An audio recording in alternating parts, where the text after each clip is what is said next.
مسجد کے ماحول میں واپس آئیں. فرمایا مسجد ہر متقی کا گھر ہے. فرمایا جس کو کثرت سے مسجد کا عادی دیکھو اس کے ایمان کی گواہی دے دو. فرمایا مسجد میں کثرت سے جایا کرو, گھر میں سلام کر کے داخل ہوا کرو, اللہ کے راستے میں نکلا کرو. کیا فرمایا؟ تم زندہ رہو گے, اللہ تمہیں روزی دیں گے, تمہیں مرتے ہی سیدھا جنت میں داخل کریں گے اور تمہاری دنیا کے کاموں میں تمہاری مدد کریں گے.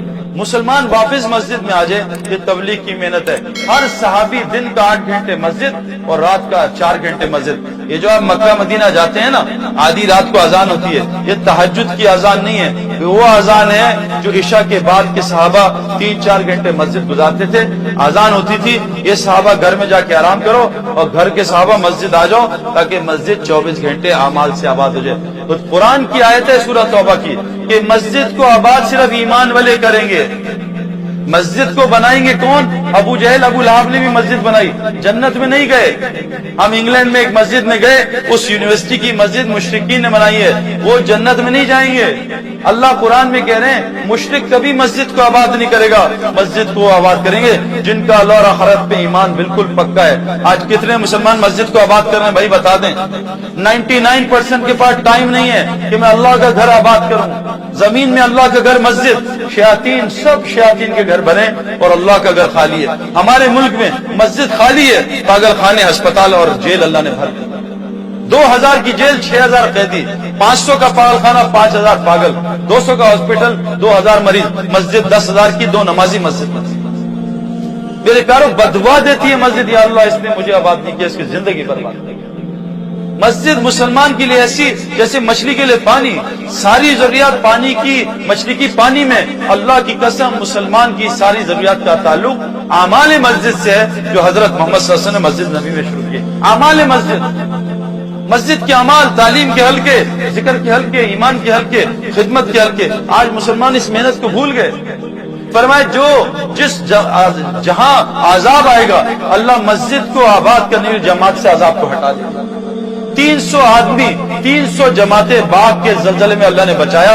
ان کو رات کو ایک کو خواب آیا کہ سب کو کہا گھر مسجد سے باہر سو. اللہ نے 300 آدمی کو ایک آدمی کا خواب سے بچایا. 300 جماعتیں. مسجد کو آباد کرنے کی جماعت کو اللہ کبھی عذاب نہیں بھیجیں گے, ان کو عذاب سے بچائیں گے. میں خود زلزلے میں شامل تھا 2006, میں بھی چترال کے زلزلے میں شامل تھا. ان آنکھوں سے دیکھا ہے کہ اللہ نے مسجد کو آباد کرنے جماعتوں کی کیسی حفاظت کی ہے, ان کے گھروں کی کیسی حفاظت کی ہے. میں باغ میں گیا بھائی جنید, اور میں 4 کچے گھر جن کو میں اور جنید دھکا دے دیں گر جائیں, پورا باغ زمین میں تھا, 4 کچے گھر بنے کھڑے ہوئے تھے.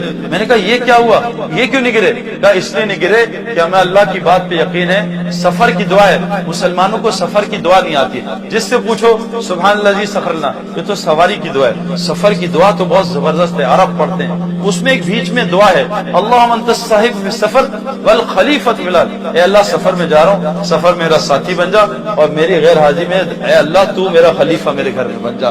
کیا اس ہر گھر سے ایک آدمی اللہ کے راستے میں سال لگا رہا ہے, اللہ تو اس گھر کی خود حفاظت کرے. اللہم انت الصاحب السفر خلیفۃ الارض. تو میرے پیارو ہم اپنا ماحول بدلیں. اور چوتھا ہمارا دشمن کون سا ہے؟ وہ نفس. دنیا دال سے دنیا کی محبت, شیطان کی دوستی, دعوت چھٹی, میم سے مسجد کا ماحول چھوٹا اور نفس کی عبادت میں آ گئے. اللہ قرآن میں کیا کہتے ہیں؟ اس کو نہیں جانتے جس نے اپنے نفس کو رب بنا لیا. افرأیت من اتخذ الہ ہوا, اس شخص کو نہیں جانتے جس نے اپنے نفس کو رب بنا لیا. میرے پیارو آخری بات بتا رہا ہوں, نفس 5 چیزوں سے بنتا ہے اور روح 5 چیزوں سے بگڑتی ہے. یہ بات غور سے سنیے گا, اس کو سائنس پروف کر رہی ہے. 5 چیزوں سے نفس بنتا ہے, بگڑتا ہے, وہ بنتا ہے. ایک ہے نفس امارہ, یہ تو اسلام میں نہیں ہے. نفس لوامہ, کبھی ادھر خود کا کبھی ادھر خود کا. اور ایک ہے نفس مطمئنہ. میں نے, وقار یونس نے, شاہد آفریدی نے اور محمد یوسف نے, ایک ہمارے بزرگ ہیں رائیویٹ کے, 87 اس وقت ایج تھی, مزدلفے کی رات میں سب کو سلا دیا. میں کہا ان کی بات دیکھنا. وہ اٹھے اور میں نے اس بوڑھے کو 27 سال کی عمر میں, یہ 3 گواہ میرے ساتھیوں سے پوچھ لینا, 1.5 گھنٹے کے 2 نفل پڑھتے دیکھا. کوئی پڑھ سکتا ہے 1.5 گھنٹے کے نفل؟ مزدلفے کی رات حج کی سب سے سخت رات ہوتی ہے. 1.5 گھنٹے کے نفل پڑھ کے بابا جی نے سلام پھیرا. اور جب میں ان سے ملنے گیا, میں کہا نیند آئی؟ کہا نہیں الحمدللہ اللہ نے مجھے فریش کر دیا, میں سو گیا. نماز سے فریش ہو گئے. ہم نماز سے اور ڈھیلے ہوتے ہیں. ان کی نماز ان کی آنکھوں کی ٹھنڈک بنی، اور تھکن نماز سے اتارتے ہیں. ہم اپنی تھکن واٹس ایپ سے اتارتے ہیں، ای میل چیک کر کے اور گانے سن کے اور مووی دیکھ کے اور میچ سے اتارتے ہیں. اللہ والے اپنی تھکن کو نماز سے اتارتے ہیں. میرے پیارو ان آنکھوں سے دیکھا. یہ تھا نفس مطمئنہ. نفس مطمئنہ کیسے بنے گا؟ روح میں جان کیسے آئے گی؟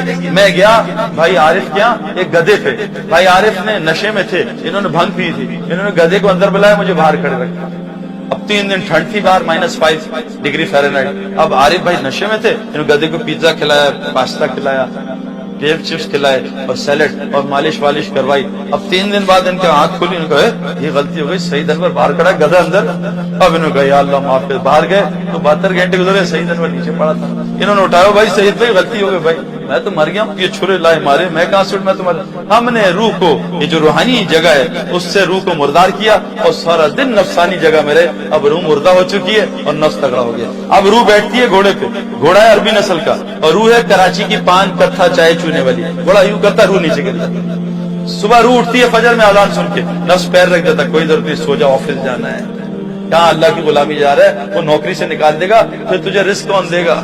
تو ڈگری نہیں دے گا تو اللہ تجھے پالے گا. تو ڈگری سے پلتا ہے بھائی، اللہ سے تھوڑی پلتا ہے. نفس روح کہہ رہی ہے لڑکی جا رہی ہے کسی کی بیٹی ہے، نفس کا درد دیکھ اس کو کچھ نہیں ہوتا. اب وہ جناب کیوں؟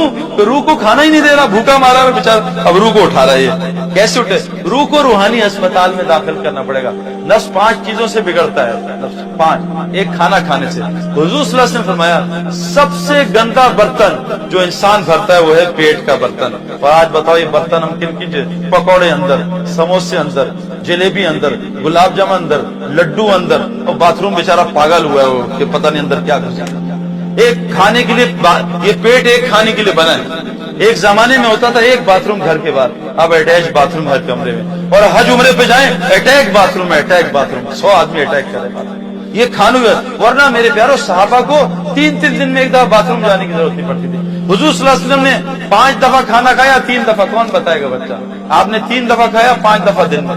بتاؤ بھائی، 1 دفعہ کھانا کھایا. یہ ہم سنت کی اتباع کر رہے ہیں. قرآن کہہ رہا ہے فاتبعونی، نبی کی اتباع کرو. میں ایک آدمی کو جانتا ہوں جو یہودی تھا، امریکن وائٹ، بلینر کا بیٹا، میرا دوست ہے، کراچی میں رہتا ہے، عالم ہے، مدرسے میں پڑھاتا ہے. دن میں 1 دفعہ کھانا کھاتا ہے. کہا میں نے جو سب سے اچھی چیز کی، اپنے پیٹ کو ایک کھانے کی عادت ڈال دی. ایک پیٹ جو ہے نا اس کو 10 کی عادت ڈال دو کی آہستہ آہستہ. یہ نیند اور بھوک ایسی ہے اس کو 15 گھنٹے دے دو، 15 گھنٹے میں لوگوں کی نیند پوری. جی مجھے ابھی اور نیند آ رہی ہے. لوگ سو کے تھک جاتے ہیں کہ جی تھک گیا ہوں پھر سو رہا ہوں.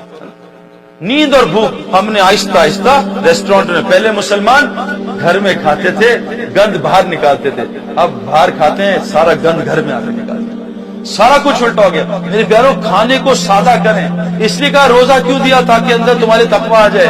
روزے سے تقویٰ آتا ہے، ہم کھانے سے تقویٰ لانا چاہتے ہیں. صحابہ نے قرآن بھوک میں سیکھا، ہم ڈکار مار کے سینہ سیکھنا چاہ رہے ہیں. صحابہ فاقوں میں گر جاتے تھے، ہم بھرے پیٹ میں تراویح میں گرتے، چکر آ رہے. سارا کچھ الٹا. بدترین جو برتن انسان بھرتا ہے وہ پیٹ کا. میرے پیاروں گزارش کر رہا ہوں اس کھانے کو سادہ کرنا. وہ کھانے چوہے نہیں کھاتے جو مسلمان آج کھاتے ہیں. اور دوسری نفس کی غذا کیا ہے؟ کپڑا اچھا ہو. کپڑا یار ذرا کپڑے، شادی میں جا رہا ہوں نا، لوگ دیکھ کے کیا کہیں گے. حدیث میں آتا ہے جو دکھاوے کا کپڑا پہنے گا اللہ اس کو ذلت کا لباس پہنا کے آگ جلا کے جہنم میں ڈال دے گا. عورتیں کہتی ہیں ایک دفعہ کپڑا پہن لیا، وہ بہن دیکھی کہے گی وہی کپڑا. نہیں، نیا کپڑا بناؤ. کپڑے میں لگے کپڑا. کپڑے سے، میں پنجاب سے ہوں نا، پنجاب میں کلف لگاتے. کلف کے کپڑوں سے علماء فرماتے اکڑ آتی ہے، اور بغیر استری کے کپڑوں سے تواضع آتی ہے. فیشن باٹم سے شروع ہوتے ہیں، لمبے پہنچے، چھوٹے پہنچے. اللہ کے نبی آدھی پنڈلی تک پانچا رکھتے تھے، فیشن ہی ختم کر دیا. اسلام فیشن کا نام نہیں ہے، اسلام سنت کا نام ہے. دوسری چیز میرے پیاروں کیا ہے؟ ہم اپنے کپڑوں کو سادہ کریں. تیسری چیز کیا ہے؟ اپنے مکان کو سادہ کریں. ایک بہت پتے کی بات بتا رہا ہوں. اللہ کے نبی نے کہا بدترین مال ہے جو تعمیر پہ خرچ ہوتا ہے. کسی بھی تعمیر پہ بدترین مال ہے.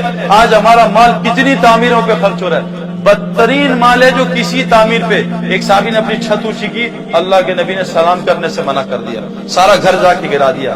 بدترین مال ہے جو تعمیر پہ. آج تعلیم پہ مال خرچ نہیں ہو رہا، سارا مال تعمیر پہ خرچ ہو رہا ہے. حضور صلی اللہ علیہ وسلم کی مسجد میں کب لائٹ آئی تھی بھائی؟ کون بتائے گا؟ حضور صلی اللہ علیہ وسلم نے کب تک سجدہ کیا کیچڑ میں؟ 9ویں ہجری تک آپ نے کیچڑ میں سجدہ کیا. ہم جاتے ہیں پہلا ہی سجدہ بہترین کارپیٹ پہ ہو، ایران کے کارپیٹ.